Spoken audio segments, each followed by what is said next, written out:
Top 4 reasons why you need to update your contact details with your credit card provider. This is in collaboration with CCAP or Credit Card Association of the Philippines. 1. Security is a priority. As an additional layer of security, banks send you OTP or one-time PIN through your registered mobile number or email address when you use your credit card for certain transactions. How will you receive it kung hindi updated ang contact details mo? Keep your contact details updated so the bank can get in touch with you if there are suspicious transactions being posted in your account. Basahing maigi yung OTP sa SMS kung tama ang amount at details ng binili mo.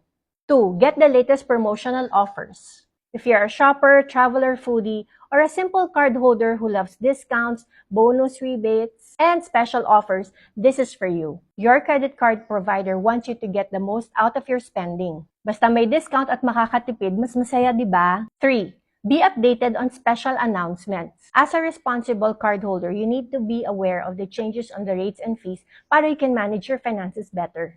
This will allow you to choose the best available financial services in the market that suits you.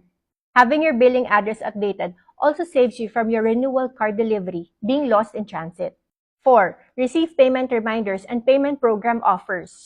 To help you develop the habit of being a responsible payer, reminders work as wonders. Guys, if you're not receiving your monthly statement or any communication from your credit card provider, call them now. Baka hindi updated ang contact details mo.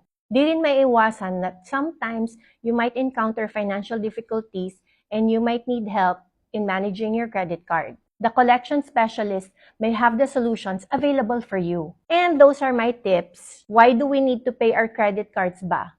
Watch out for the next video.